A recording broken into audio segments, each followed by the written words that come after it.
Diyos na ating Hari, halina lumapit, magalak ang bawat isa.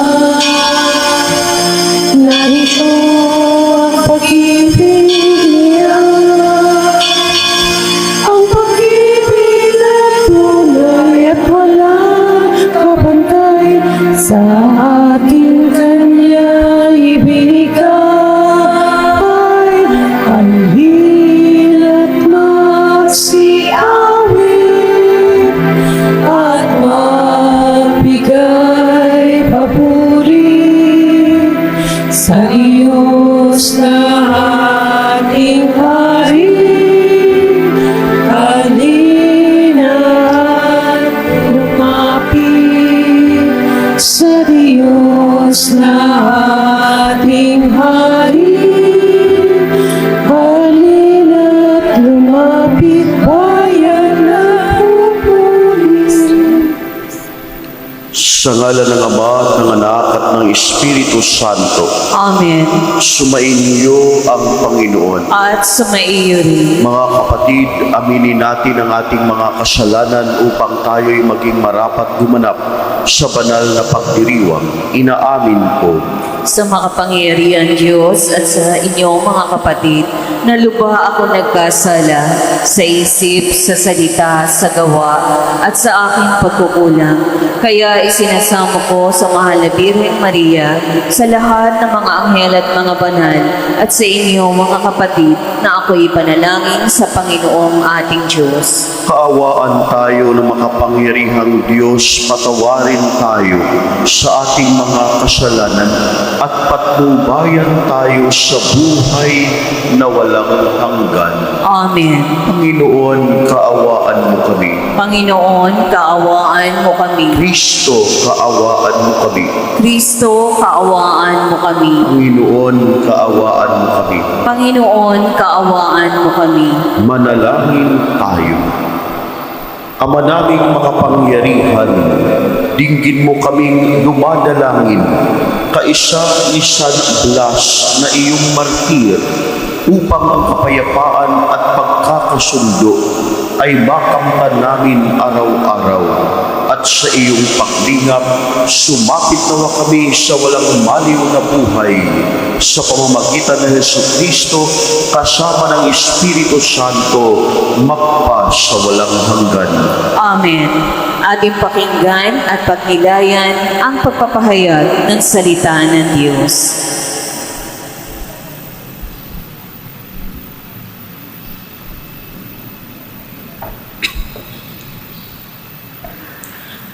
Pagbasa mula sa ikalawang aklat ni Samuel. Noong mga araw na iyon, natagpuan ng ilang kawal ni David si Absalom. Nakita nila itong nakasakay sa mola at pagdaraan sa ilalim ng isang malaking puno ng ensina, nasabit ang ulo nito sa mga sanga. Siya'y napabitin at naiwan ng mola. Isa sa mga nakakita nito at nagpasabi kay Joab, "Nakita ko si Absalom na nakabitin sa puno ng ensina." Pumili si Joab ng 3 sibat at isang-isang tinusok sa dibdib ni Absalom na nooy buhay pang nakabitin sa puno. Nakaupo noon si David sa pagitan ng pintuang panlabas at pintuang panloob ng lungsod. Umakyat naman sa bantayan ng muong ang isang talibang. Pagtanaw niya ay may nakita siyang isang lalaking tumatakbong palapit. Tinawag niya ang pansin ng hari tungkol sa kanyang nakita. Wika ng hari, "Kung nag-iisa, pihong may dalang mabuting balita." Sinabi sa kanya ng hari, "Diyan ka muna tumayo sa isang tabi." At gayon nga ang ginawa ni Ahimaas. Dumating naman ang kusita at ganito ang sabi, "Mabuting balita inyong kamahalan. Ngayong araw na ito, iniligtas kayo ng Panginoon sa lahat ng naghumagsik laban sa inyo." "Kamusta si Absalom?" tanong ng hari. Sana'y sapitin ng lahat ng kaaway ng hari at lahat na naghahangad manakit sa inyo ang sinapit ni Absalom. Sa balitang ito'y naghinagpis ang hari. Umakyat siya sa isang silid sa itaas ng pintuan ng lungsod at nanangis ngayon na lamang. Wika niya, "Absalom, Absalom, anak ko, bakit kaya hindi pa ako sa halip na ikaw ang namatay?" May nagbalita kay Joab na ang hari nanangis at nagluluksa sa pagkamatay ni Absalom, kaya't nauwi sa pagluluksa ang tagumpay ng hukbo.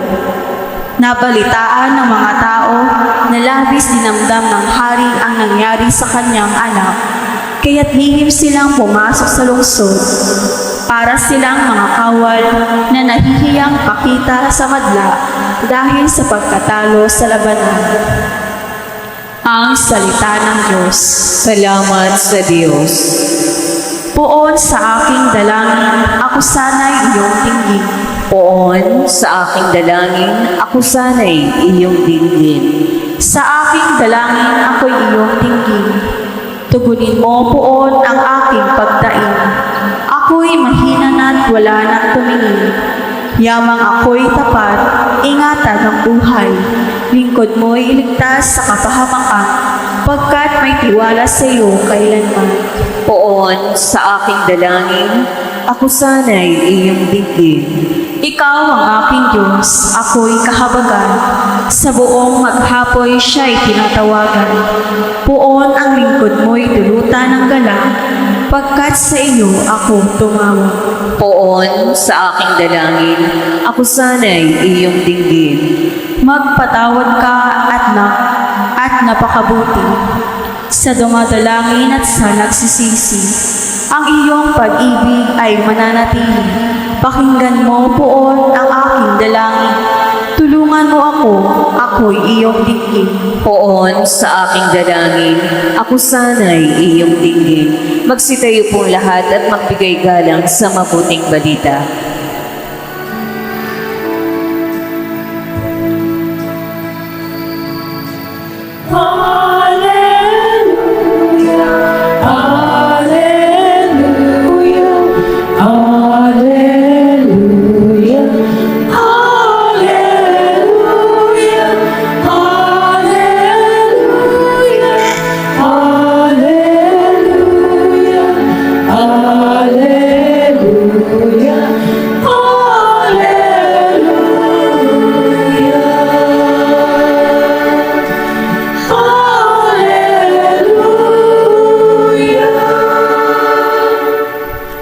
Sumainyo ang Panginoon. At sumaiyo rin. Ang mabuting balita ng Panginoon ayon kay San Marcos. Papuri sa iyo, Panginoon. Noong panahong iyon, muling tumawid si Jesus sa ibayo ng lawa ng Galilea, nakasakay sa bangka. Nasa baybay pa siya ng lawa, ay pinagkalimpunpunan na siya ng maraming tao. Dumating ang isang lalaking nagngangalang Jairo, isang tagapamahala ng sinagoga. Pagkakita kay Jesus, siya'y nagpatira pa sa kaniyang paanan at ang samo. Agaw buhay po ang anak kong dalagita. Kung maaari, sumama kayo sa akin at ipatong ninyo sa kaniya ang inyong kamay upang siya'y gumaling at mabuhay. Sumama naman sa Jesus at sinundan siya ng napakaraming taong nagsisiksikan. Ano pat halos maipit na siya. May isang babae roon na 12 taon nang dinudugo at lubhang nahihirapan. Marami ng manggagamot ang tumingin sa kanya at naubos na sa kapagpagamot ang kanyang ari-arian. Ngunit hindi siya napabuti kahit kaunti, bagkos ay lalong lumubha. narinig niya ang sinasabi ng mga tao tungkol kay Jesus. Kaya't nakipagsiksikan siya hanggang sa makalapit sa likuran ni Jesus at hinipo niya ang damit nito, sapagkat sinabi niya sa sarili, mahipo ko lang ang kaniyang damit ay gagaling na ako. Biglang tumigil ang kaniyang pagdurugo at naramdaman niyang magaling na siya. Naramdaman naman ni Jesus na may kapangyarihang lumabas sa kaniya, kaya't bumaling siya sa mga tao at nagtanong, sino ang humipo sa akin? Sumagot ang kaniyang mga alagad, nakikita po ninyong nagsisiksikan ang napakaraming tao. Bakit itinanong ninyo kung sino ang humipo sa inyo? Subalit patuloy na lumingalinga sa Jesus. Hinahanap ang humipo sa kanya. Palibhasa'y alam ng babae ang nangyari. Siya'y nanginginig sa takot na lumapit kay Jesus. Nagpatira pa at ipinagtapat ang buong katotohanan. Sinabi sa kanya ni Jesus, anak, pinagaling ka ng iyong pananalig sa akin. Umuwi ka na at ipanatag mo ang iyong kalooban. Lubusan ka ng magaling sa iyong karamdaman. Samantalang nagsasalita pa sa Jesus, may ilang dumating mula sa bahay ni Jairo. Patay na po ang anak ninyo. Sabi nila, bakit pa ninyo aabalahin ang guro? Hindi pinansin ni Jesus ang kanilang sinabi. Sa halip ay sinabi sa tagapamahala, huwag kang mabagabag, manalig ka. At wala siyang isinama kundi si Pedro at ang magkapatid na Santiago at Juan. Nang dumating sila sa bahay ng tagapamahala, nakita ni Jesus na gulong-gulo ang mga tao. May mga nananangis at nananaghoy. Pagpasok niya ay kaniyang sinabi, bakit kayo nagkakagulo at nananangis? Hindi patay ang bata, natutulog lamang. Ngunit pinagtawanan siya ng mga tao. Pinalabas niya ang lahat maliban sa ama't ina ng bata at sa 3 alagad. At sila'y pumasok sa kinaroroonan ng bata. Hinawakan niya ito sa kamay at sinabi, Talita kumi, na ang ibig sabihin, Ineng, sinasabi ko sa iyo, magbangon ka. Pagdakay, bumangon ang bata at lumakad. Siya'y 12 taon na at namangha ang lahat. Mahigpit na ipinagbili ni Jesus na huwag ipaalam ito kaninuman at iniutos niyang bigyan ng pagkain ang bata. Ang mabuting balita ng Panginoon. Pinupuri ka namin, Panginoong Hesukristo. Sa panahon ni Jesus at ayon sa kautusan, napakahigpit ang physical contact. It is governed by the law of purity.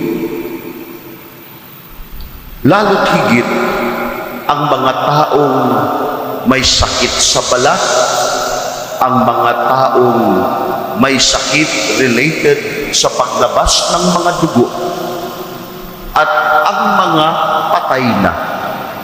Kapag ka ang mga taong merong sakit at patay na, yung mga may sakit humawak doon sa walang sakit, at yung walang sakit lumapit doon sa may sakit.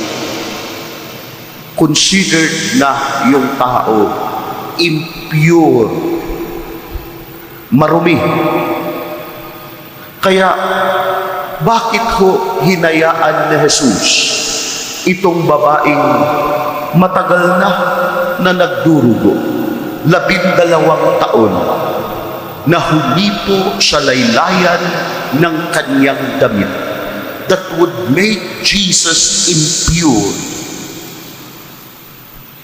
Alam ni Jesus ang batas. At dito din ho sa ating mabuting balita, habang papunta siya doon sa anak ni Jairo na may sakit. Nabalitaan on the way kasi nga naabala, naantala yung kanyang pagpaparoon sa bahay ni Jairo. Kasi itong babaeng nagdurugo ng 12 taon ay sumiksik, pinagsikapang makalapit at makahawak sa laylayan ng damit ni Jesus. At naramdaman ni Jesus ang kapangyarihan. Kaya ninais ni Jesus makita yung babae upang ipaliwanag sa kanya wala na siyang dapat pang ikabalisa sapagkat ang kanyang pananalig ang nagpagaling sa kanya. Dahil doon, si Jesus ay natagalan. Kaya matapos yung babae kausapin, may nagbalita na patay na ang anak ni Jairo. Patay na. Kaya dapat hindi na pupuntahan ni Jesus. Hindi na ipatong ni Jesus ang kanyang mga kamay. That would make him all the more impure. Pero si Jesus, siya ang mukha ng Diyos. Siya ang Diyos na nagkatawang tao. Hinayaan niya ang babaeng 12 taong nagdurugo lumapit sa kanya. Pumasok siya sa bahay ni Jairus, hinawakan ang patay, ipinatong ang kanyang kamay sa ulo ng bata upang ipakita sa tao God's goodness and holiness cannot be overpowered by what is impure in the world. What is considered to be impure could become pure again through the healing power of God. Ito ang ipinakita ni Jesus.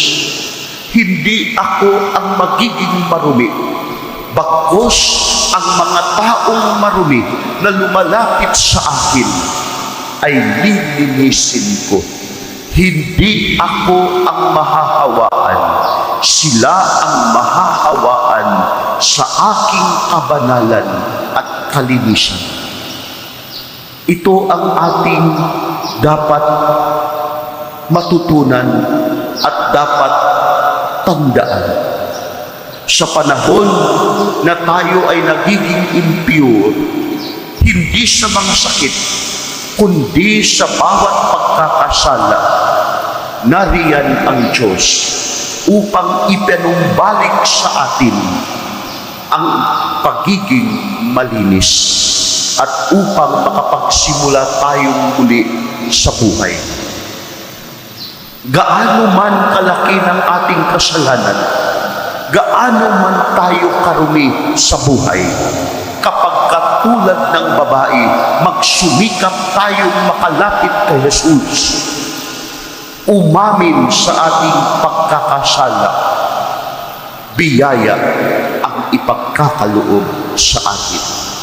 Biyaya ng kalinisan, biyaya ng isang bagong buhay. Kaya ang panawagan sa atin ni Jesus, huwag kang mabagaba, manalig ka. Manalig ka.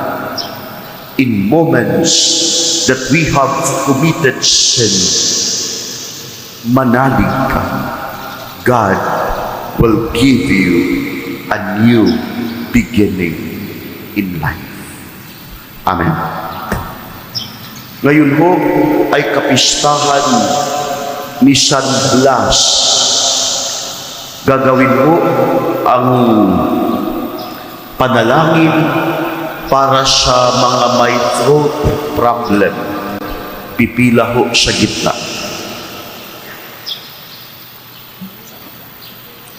Yung pong masasakit ang lalamunan, maaari po kayong pumunta dito sa harapan ng altar.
Magsitayo po ang lahat para sa panalangin ng bayan.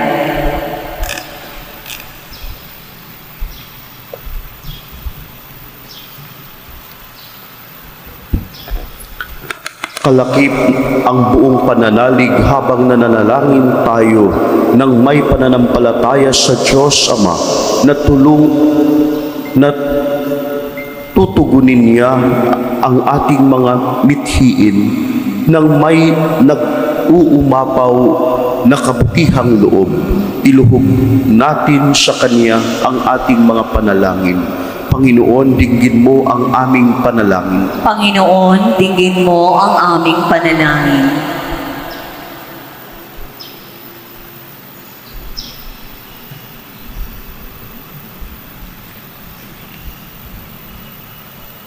Ang simbahang Katolika sa buong daigdig naway maging simbolo ng pagpapagaling ng gawain ni Kristo sa pamamagitan ng kanyang pag-aaruga sa mga may karamdaman, pangangatawan sa isip at diwa. Manalangin tayo sa Panginoon. Panginoon, dinggin mo ang aming panalangin. Tayong lahat naway makilahok at makaisa sa mga nagnanais na mapanatili ang kalusugan at kalinisan sa ating kapaligiran. Manalangin tayo sa Panginoon. Panginoon, dinggin mo ang aming panalangin. Ang mga doktor at mga nurse at yaong mga nag-aalaga ng mga may sakit, naway maipakita nila ang habag at kahinahunan ni Kristo sa pangangalaga, lalo na sa mga maliliit nating mga kapatid. Manalangin tayo sa Panginoon. Panginoon, dinggin mo ang aming panalangin. Ang siyensya sa panggagamot, naway dagling makatagpo ng lunas sa mga di karaniwang karamdaman na nagiging hadlang sa mga nagdurusa nito upang magkaroon sila ng isang ganap at aktibong pamumuhay. Manalangin tayo sa Panginoon. Panginoon, dinggin mo ang aming panalangin.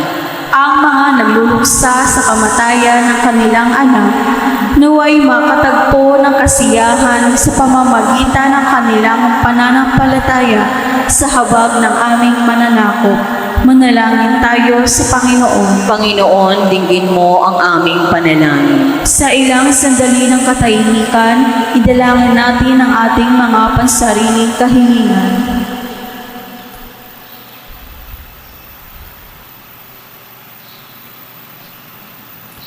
Manalangin tayo sa Panginoon. Panginoon, dinggin mo ang aming panalangin. Isama rin natin ang mga naghahandog ng kanilang mga panalangin para sa special intentions ni Hizon family, Miyuki, Carlos Gotardo, Margarita Suico, at para sa birthday blessing ni Erlinda Akawili at pasasalamat ni Wency El Nobleza.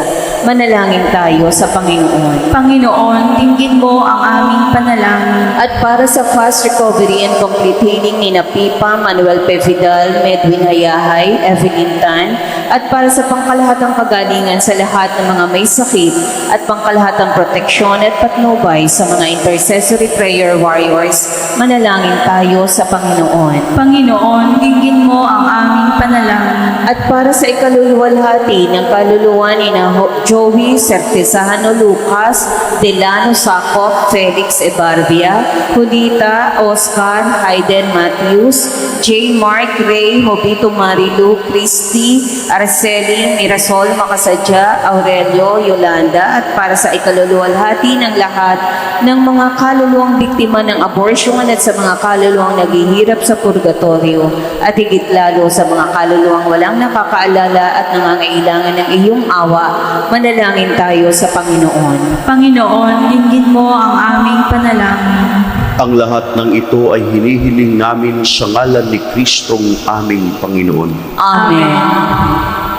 Manalangin kayo mga kapatid upang itong ating paghahain ay kalugdan ng Diyos amang makapangyarihan. Tanggapin nawa ng Panginoon itong paghahain sa iyong mga kamay sa kapurihan niya at karangalan sa ating kapakinabangan at sa buong sambayanan niyang banal. Ama naming lumikha, tunghayan mo ang mga alay na nasa dambana.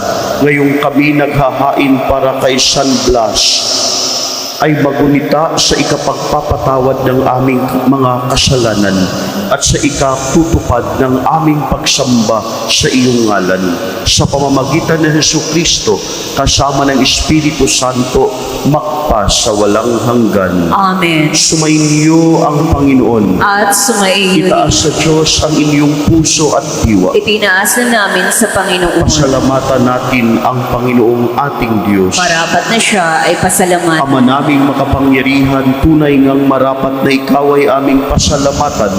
Ngayong aming kagalakan na si San Blas ay parangalan. Siya'y kapanalig naming may paninindigan na ikaw ay ipahayag kahit siya'y mamatay, sapagkat minarapat mong ang kaniyang matularan ang iyong anak na naghain ng sariling buhay. Tulad ng naganap sa iyong anak, ang dugo ng mga martir ay dumanak, hindi dahil sa katatagang likas, kundi dahil sa iyong bigay na lakas. Kaya kaisa ng mga anghel na nagsisiawit ng papuri sa iyo, nang walang humpay sa kalangitan, kami nagbubunyi sa iyong kadakilaan.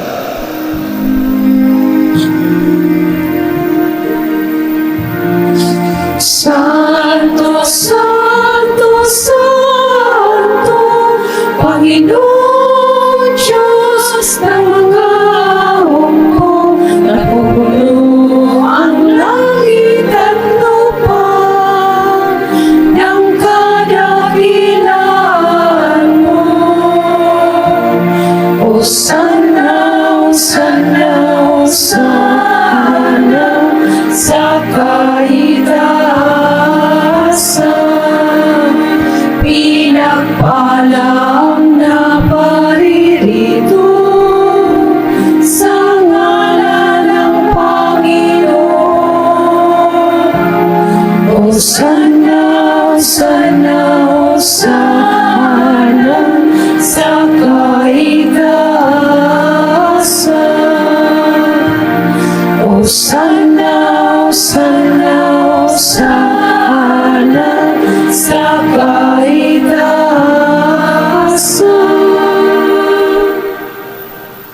Ama naming banal, ikaw ang bukal ng tanang kabanalan, kaya't sa pamamagitan ng iyong Espiritu gawin mong banal ang mga kaloob na ito, upang para sa amin maging katawan at dugo ng aming Panginoong Hesukristo. Bago niya pinagtiis ang kusang loob na maging handog, hinawakan niya ang tinapay, pinasalamatan kaniya, pinaghati-hati niya iyon, iniabot sa kaniyang mga alagad at sinabi, tanggapin ninyong lahat ito at kanin.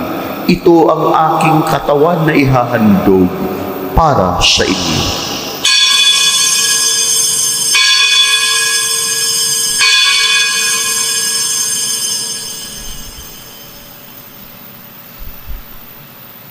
Gayon din naman noong matapos ang hapunan, hinawakan niya ang kalis, muli kaniyang pinasalamatan. Iniabot niya ang kalis sa kaniyang mga alagad at sinabi, tanggapin ninyong lahat ito at inumin. Ito ang kalis ng aking dugo, ng bago at walang hanggang tipan, ang aking dugo na ibubuhos para sa inyo at para sa lahat sa ikapagpapatawad ng mga kasalanan. Gawin ninyo ito sa pag-alaala sa akin.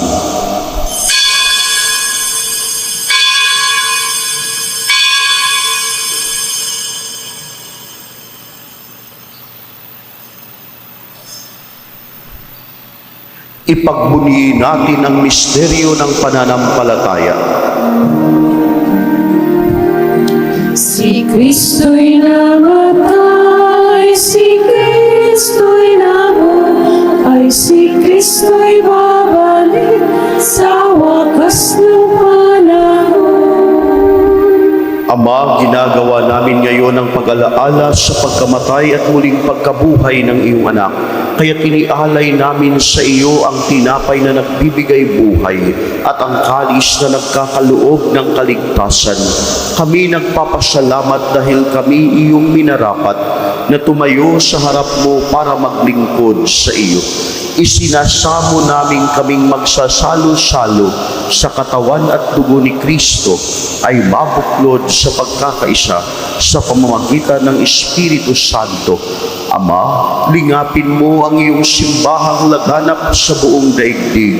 Puspusin mo kami sa pag-ibig, kaisa ni Leon na aming Papa at ni Roberto na aming Obispo at ng Tanang Kaparian. Alalahanin mo rin ang mga kapatid naming nahimlay nang may pag-asang sila'y muling mabubuhay. Gayon din ang lahat ng mga pumanaw. Kaawaan mo sila at patuloyin sa iyong kaliwanagan. Kaawaan mo at pagingdapatin kaming lahat na makasalo sa iyong buhay na walang wakas. Kaisa ng mahal na Birheng Maria na ina ng Diyos, ni San Jose na kaniyang kabiyak, kaisa ng mga apostol at ng lahat ng mga banal na namuhay dito sa daigdig ng kalugod-lugod sa iyo. Maipagdiwang nawa namin ang pagpupuri sa ikararangal mo sa pamamagitan ng iyong anak na aming Panginoong Hesukristo. Sa pamamagitan ni Kristo, kasama niya at sa Kanya, ang lahat ng parangal at papuri ay sa iyo, Diyos amang makapangyarihan, kasama ng Espiritu Santo, magpa sa walang hanggan.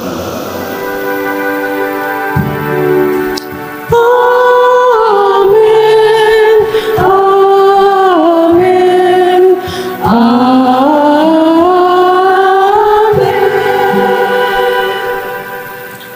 Sa tagubilin ng mga nakagagaling na utos at turo ni Jesus na Panginoon natin at Diyos, ipahayag natin ng lakas loob. Ama namin, sumasalangit ka, sambahin ang ngalan mo, mapasa amin ang kaharian mo, sundin ang loob mo dito sa lupa para nang sa langit. Bigyan mo kami ngayon ng aming kakanin sa araw-araw at patawarin mo kami sa aming mga sala para nang pagpapatawad namin sa nagkakasala sa amin at huwag mo kaming ipahintulot sa tukso at iadya mo kami sa lahat ng masama. Hinihiling namin kami iadya sa lahat ng masama, pagkalooban ng kapayapaan araw-araw, iligtas sa kasalanan at ilayo sa lahat ng kapahamakan. Samantalang aming pinanabikan ang dakilang araw ng pagpapahayag ng tagapagligtas naming sa Hesu Kristo. Sapagkat iyo ang kaharian at ang kapangyarihan at ang kapurihan magpakailanman. Amen. Panginoong Hesu Kristo, sinabi mo sa iyong mga apostol, kapayapaan ang iniiwan ko sa inyo, ang aking kapayapaan ang ibinibigay ko sa inyo. Tunghayan mo ang aming pananampalataya at huwag ang aming mga pagkakasala. Pagkalooban mo kami ng kapayapaan at pagkakaisa ayon sa iyong kalooban, kasama ng Espiritu Santo, magpa sa walang hanggan. Amen. Ang kapayapaan ng Panginoon ay laging sumainyo. At sumaiyo rin. Magbigayan kayo ng kapayapaan sa isa't isa.